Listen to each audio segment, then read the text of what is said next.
Hey guys, Bubba here at the Bubba News. All in one word, all in one news, guys. It is crazy town. It is April 18th, Friday night, and I'm recording this at 11 p.m. Eastern, but there is so much going on.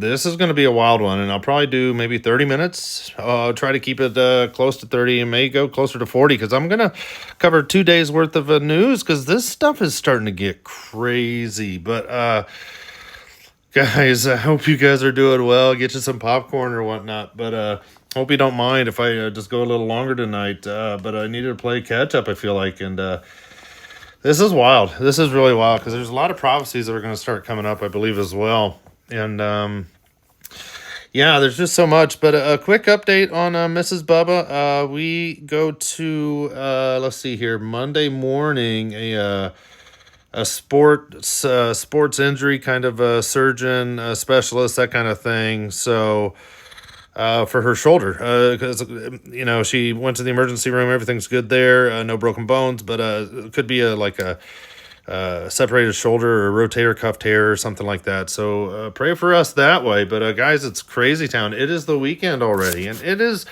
the Christians' Easter that's coming up that we celebrate as believers all around the world. And yeah, let's just get right to it. Let's get to the Telegram site because let's get caught up on some news here because, well, first we'll start off with a verse from yesterday. If I can get this to click off. There we go. Yeah, no one will be able to stand against you all the days of your life. As I was with Moses, so I will be with you. I will never leave you nor forsake you. And Jesus followed up with that exact same words. I believe there in Matthew. I will never leave you nor forsake you. And you know what? Jesus has not deserted the Jews either. This just came out yesterday. They've got the Israeli technology keeps improving and is now going to be shared with its citizens. And starting last night, Israelis will receive early warning of 3 to 5 minutes for missiles fired from Yemen or Iran. And the missile alerts will follow only in areas under the threat. So this is going under the home front command there with Israel, but its purpose is to provide civilians with additional time to seek a nearby shelter and access reliable information. So they're going to issue this warning, the IDF will, if a missile is fired from Yemen, and will then occur within minutes, and then urge the public to follow the home front command instructions. So that's ramping up. But now we're going to start talking about a bunch of meetings. And I think there's going to be a bunch of meetings we're talking about. And I almost called the video a bunch of meetings or too many meetings or something like that. But this is just so much going on. Yesterday, the Saudis, the Saudi defense minister arrived in Tehran ahead of the United States and the Iranian talks that are going to happen tomorrow, Saturday. There in Rome once again. We thought it was going on in Oman, but it's going back to Rome. So Israel's watching with concern because, a letter was sent by the Saudi crown prince to the Ayatollah Khomeini. And this is the first time that the defense minister has met with Iran's supreme leader since 1979. So this is a highly unusual event. The Saudi defense minister there on the left-hand side said, I delivered a written message from the custodian of the two holy mosques to the Iranian supreme leader, and we reviewed relations between our two countries and discussed common issues. The two holy mosques are Mecca and Medina, but they still want one more in Jerusalem called the Temple Mount. So Israel's concerned about this chess match that is ongoing in the Middle East, and it definitely has its head on a mega swivel. Well, not only did the Saudi foreign minister dude there on the left meet the Ayatollah Khomeini himself, but he also met with the Iranian president. That dude. But the meeting with Khomeini is the big story of the visit. So maybe Saudi Arabia is wanting to get input or help for starting a nuclear program themselves, possibly, if the United States does not come through. Because the United States has promised Saudi Arabia to get to normalizations with Israel that the United States will help Saudi Arabia build a nuclear energy system is what they want. But Khomeini said that Iran, they're ready in all areas of progress to assist Saudi Arabia. So if the United States falls through with Saudi Arabia, Iran stepping up to the plate. So This, he said he's going to help Saudi Arabia in all fields. This means Iran is ready to give Saudi Arabia nuclear technology.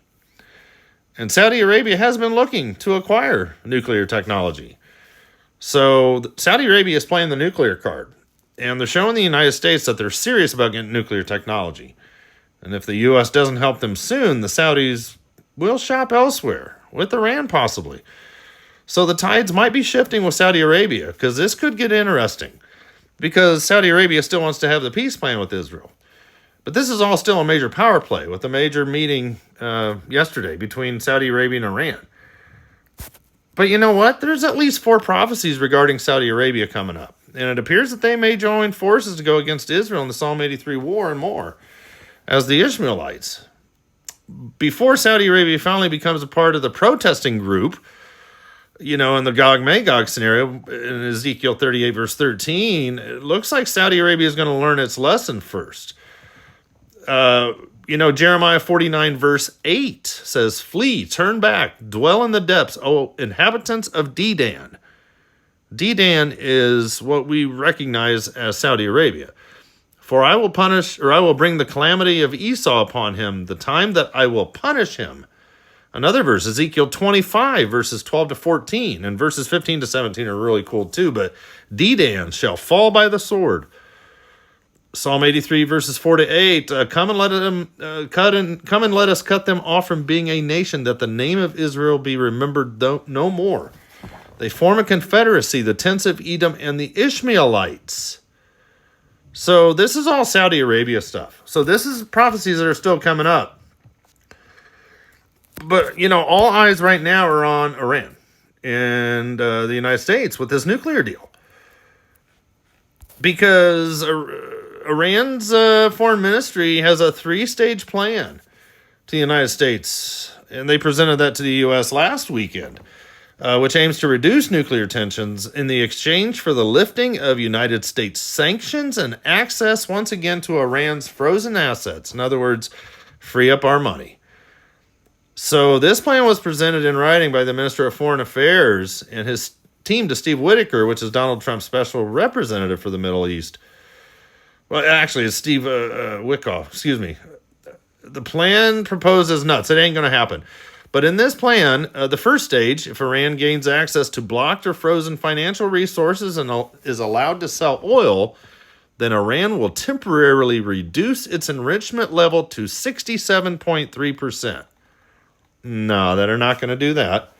Iran international sources say that the Islamic Republic has proposed that in the second step, if the USA convinces the European Troika, the E3, which is Britain, Germany, and France, to refrain from activating the UN sanctions rollback mechanisms, which is the trigger mechanism, and some of the U.S. sanctions be lifted against Iran, then Tehran will completely halt high-level enrichment, and the International Atomic Energy Agency inspections will once again return to normal, they say, with full IAEA inspection compliance. No, that's not going to happen either.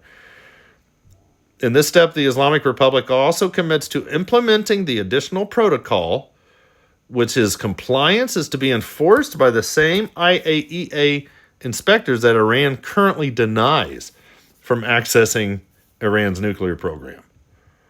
So in the third stage and final step, if the comprehensive nuclear agreement is approved by the U.S. Congress and all primary sanctions are lifted, sanction lifting will have to be approved by Congress, then Iran will agree to transfer its highly enriched uranium to a third country.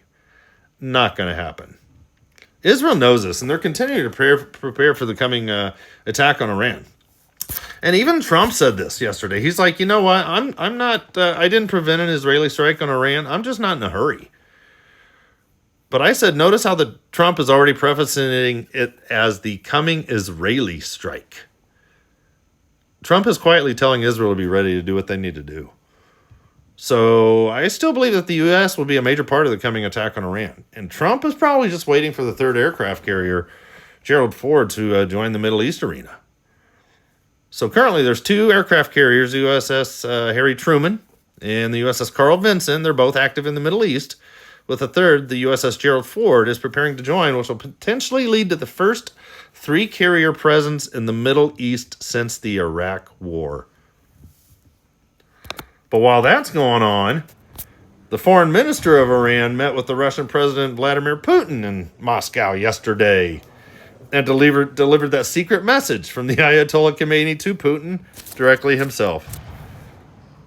So he also met with Lavrov today. He also met with a couple other high-up dudes there, the Iranian dude right there in the middle. And he did this today before flying back to Iran, and he's on his way, I believe, here pretty soon, if he hasn't left already, for Rome. But I wonder if Iran's trying to appease Russia to move into eastern Syria to replace the U.S. troops that are pulling out, to secure Moscow's protection. But you know what? The U.S. keeps sending Israel an unprecedented amount of bombs via airlift. With 9 cargo planes landing at the Nevatim base in Israel within the previous 24-hour period. 9 of them. So the shipments are intended to prepare Israel for the strikes on Iran's nuclear facilities if the diplomatic negotiations fail, and they will. But there's so many meetings going on. I put down this because I said Assyria has also joined with them. They have become a help to the children of Lot. In Psalm 83, Assyria is bridging relations with Jordan, which is Ammon, Moab, and Edom.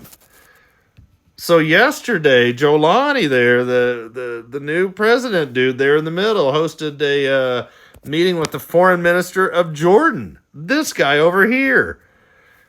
I mean, at the People's Palace in the capital city of Damascus. So they're trying to restore Arab ties between Syria and Jordan to their former strength and stature. So you've got these people groups of countries, Syria and Jordan, that are getting back together again.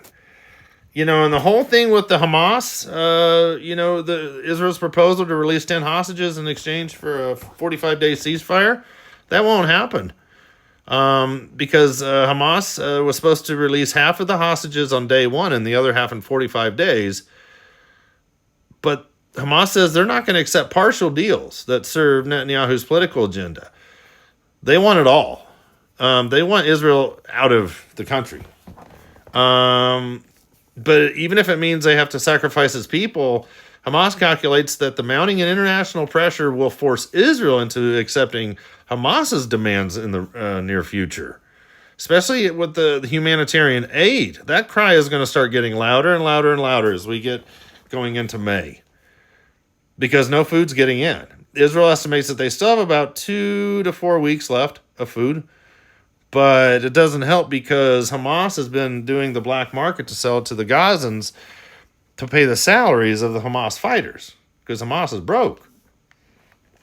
So we'll have to see what's going on with that. But they want Israel to end the war and to fully withdraw from Gaza and allow for the reconstruction of Gaza to start. But you know what? Israel's really going to turn on the heat militarily next in Gaza, because Israel's weighing a possible solo strike on Iran amid these U.S. Nuclear talks that are happening tomorrow, Saturday.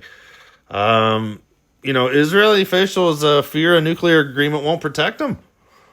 So, despite limited capabilities, Israel has begun preparations for an independent military action targeting Iran's nuclear project. So the clock is ticking, and each day now is getting closer to the 3-day attack plan that Israel has planned. They already have this planned out. It's going to be a 24/7 operation going for 72 hours.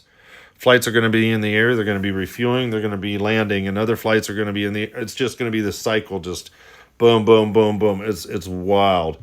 So we're going to have to keep an eye on that. But yesterday, there's a bunch of stuff falling apart, but Easter celebrations have just been canceled there by the Greek Orthodox Church in Jerusalem, in an act of solidarity with Gazans and the Palestinians against the Christians and the Jews at large for the ongoing war on Hamas. This is the Greek Orthodox Church. The Church of the Nativity there in Bethlehem, that church.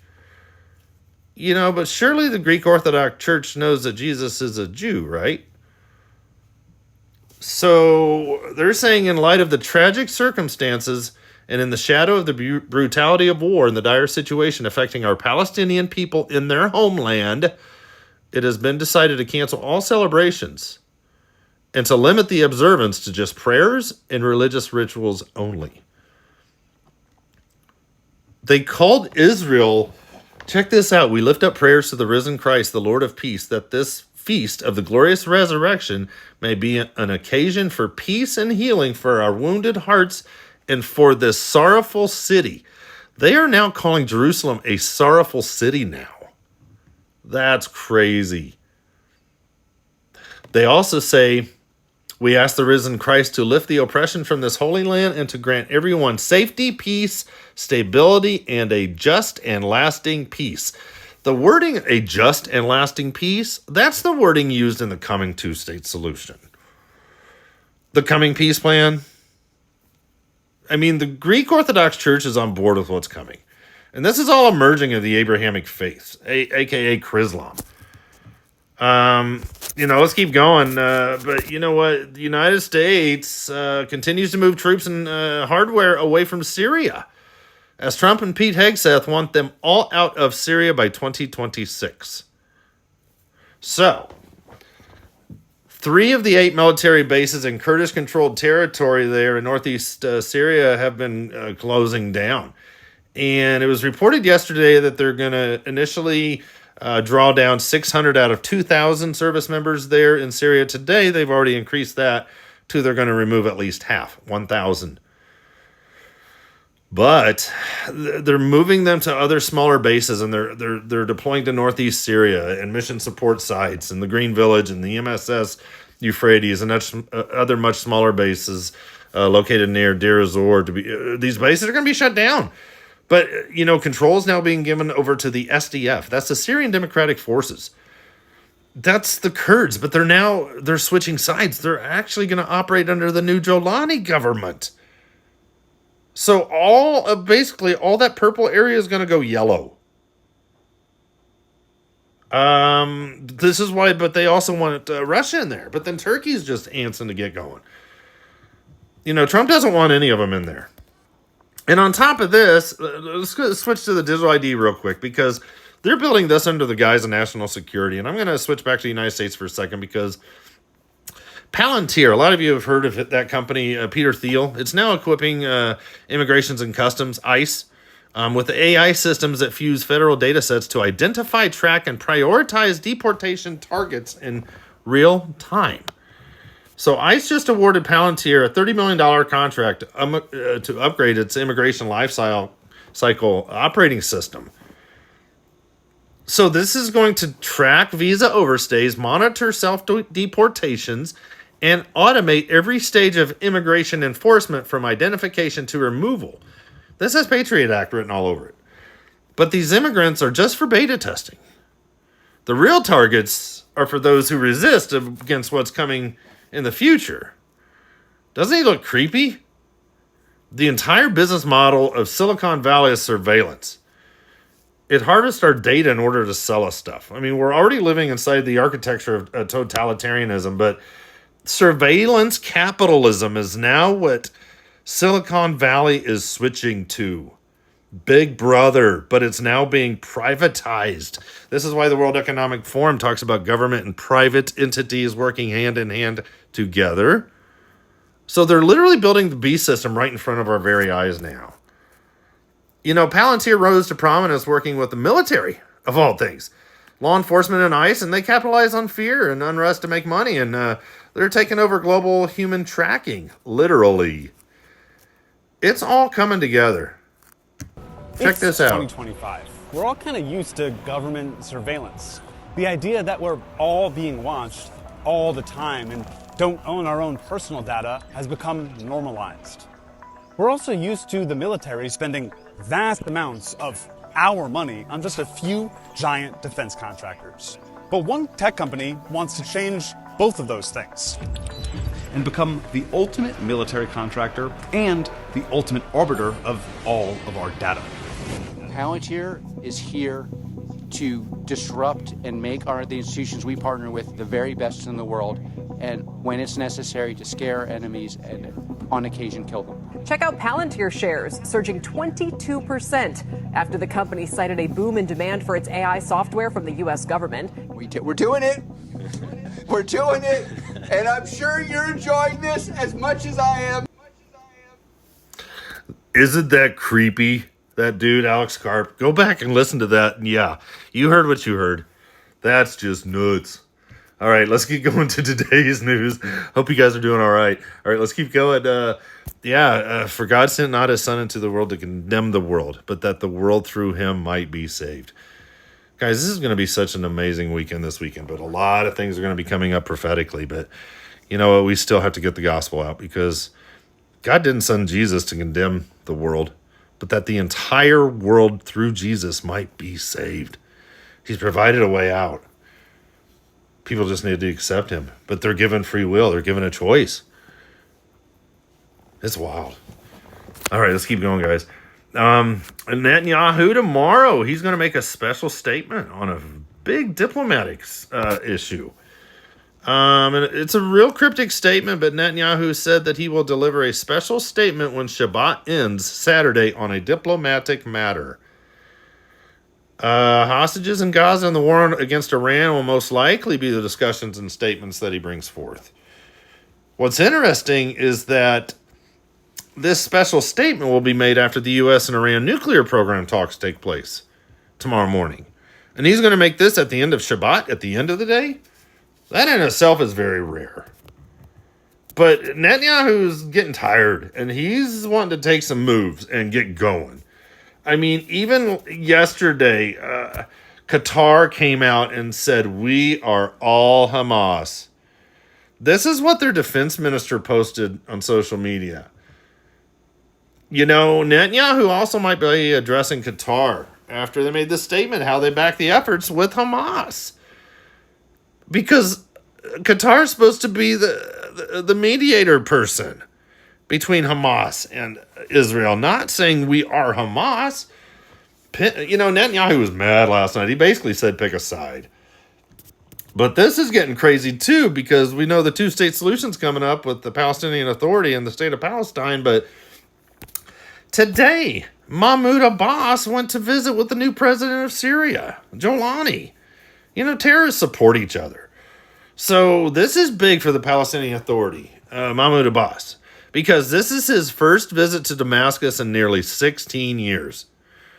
And yesterday was the whole Saudi Arabia meeting with Iran, the first time since 1979. And this is now the Palestinian Authority's first visit to Damascus in 16 years. So he wants to make sure that the new Syrian government is on board with having a two-state solution and is anti-Israel. You know, Mahmoud Abbas wants to make sure his buddy there, al-Jolani, is a part of the plan. So that's just crazy. But he had to travel by car, Mahmoud Abbas there on the left. He had to go from Ramallah there on the West Bank to Jordan first, and then north from Jordan to Damascus, because the Israeli Air Force refused his helicopter any air access. So the Israeli Air Force refused him from going. Tensions abound. I mean, these are two terrorists that are plotting together against Israel. Because these are basically two terrorists in suits that are planning for a future plot, possibly against Israel, with the support of the Europeans, because the European Union backs the two-state solution as well. So this is Mahmoud Abbas today when he arrived in Damascus at the presidential palace.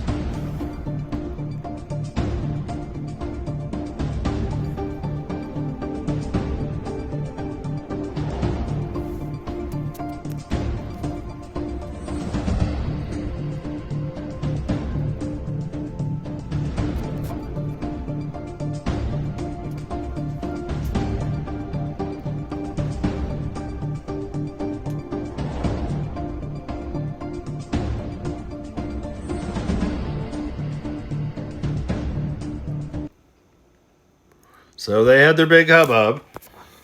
Oh, man. Some of these pieces are starting to come together of the puzzle. And now Mahmoud Abbas, he's getting old. So he's getting ready to be replaced by that other guy. And I forget his name offhand. But who knows who he's going to actually be replaced with.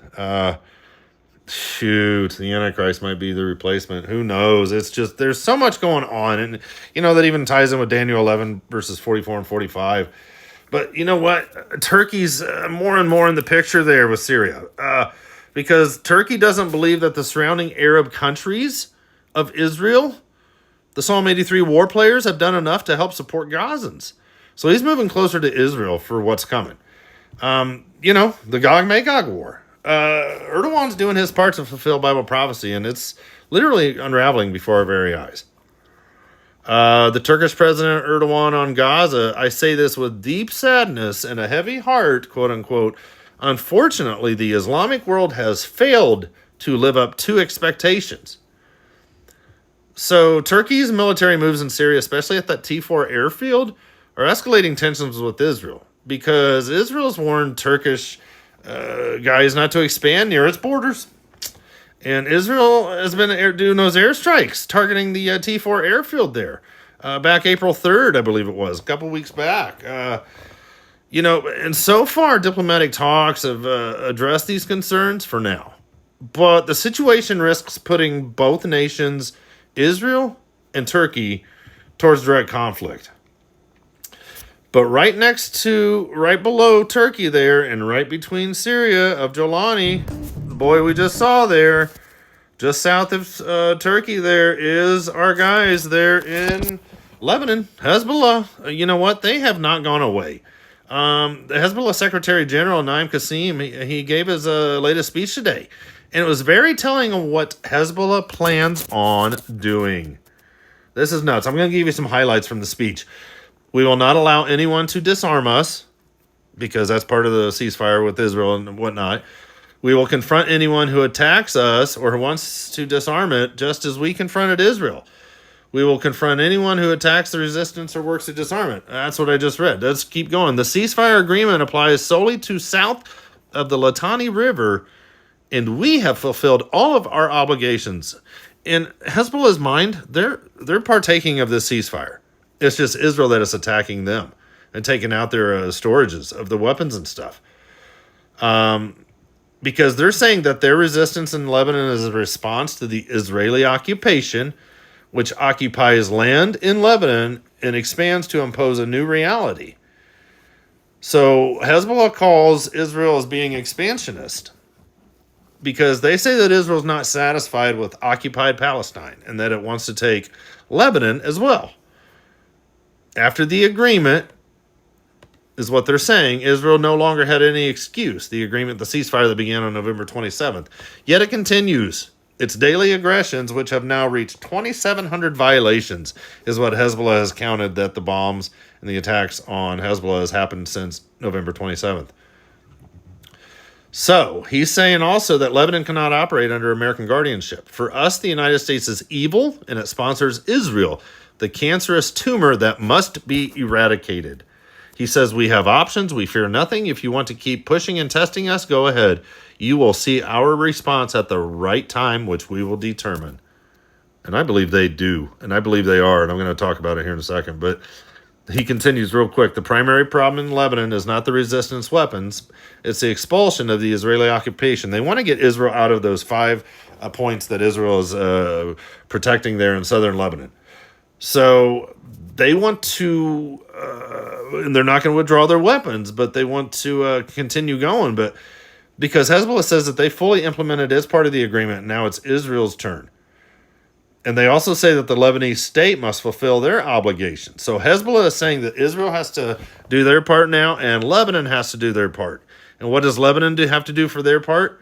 They have to expel Israel by force and launch a battle if necessary. Because it says if the Lebanese state decides today to expel Israel by force and launch a battle, we, as Hezbollah, are ready to fight at the border. They're ready to go. Because eventually this is what Hezbollah is envisioning and what they have been planning for years. A coming day when Hezbollah will plant their flag in Israel.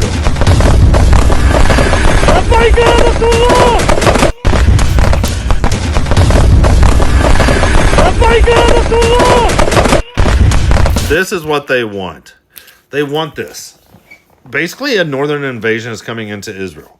Kind of like on October 7th, but this one will be on steroids. There's going to be tens of thousands of Hezbollah members, and they've been preparing for this for years, the past couple years especially. There's videos.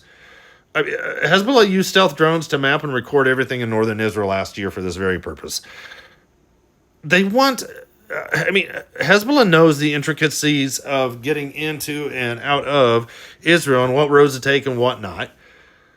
And last year when Hezbollah was getting all this drone footage and all the stuff over their nuclear, or not the nuclear, but over their air bases, Israel's air bases, Israel had a very hard time shooting them down, even detecting them because they're stealth. Hezbollah is planning their invasion into Israel.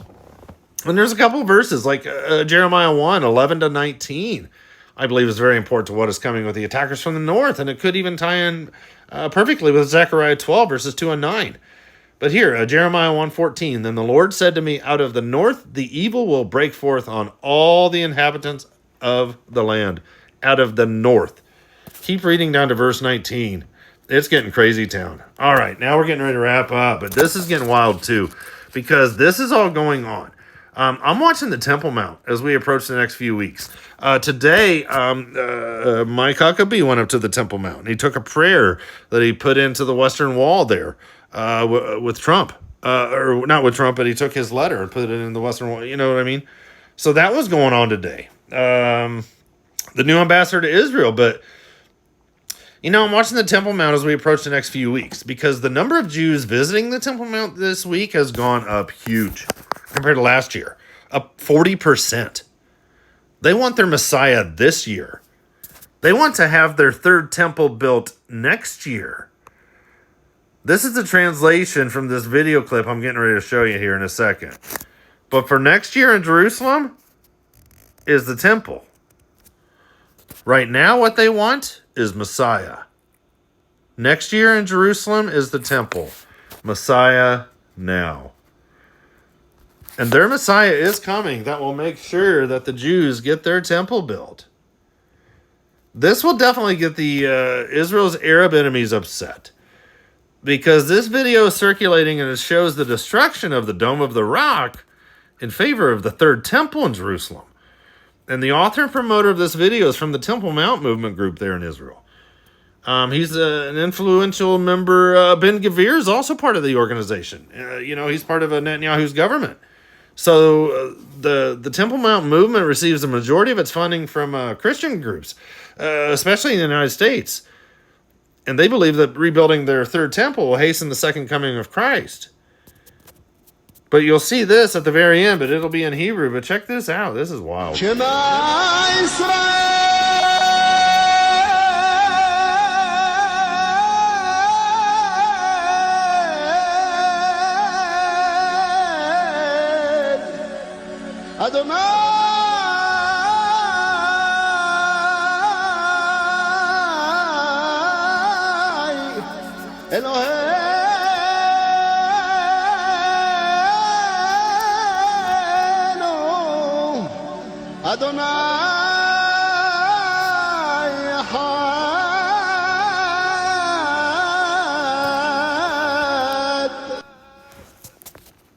And right there at the very end is where I got that translation. But, this will set off their Arab enemies of seeing that thing blow up. And no, that won't go over well.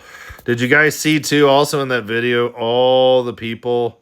Check this out once we get up in here. All the people at the bottom. Look at all those people that they have surrounding. Okay, here we go, down there. Here, look at all those people down there. They're getting ready to surround what they build with the third temple. Look at that. Isn't that wild? Anyway, this is wild, guys. Stuff's starting to happen. I mean, this kind of stuff that, okay, check this out. Even a record number of Jews visited the Temple Mount during the Passover holiday. Over 6,800 visited the Temple Mount over the 5 days during Passover. Even the Israeli Knesset member visited the site openly praying and prostrating himself in front of, on the ground, facing the temple area, defying a long-standing status quo. But this is nuts, because this religious lawmaker, the dude there from the Knesset, said his last visit to the holy site was 14 years ago when he was arrested for praying there.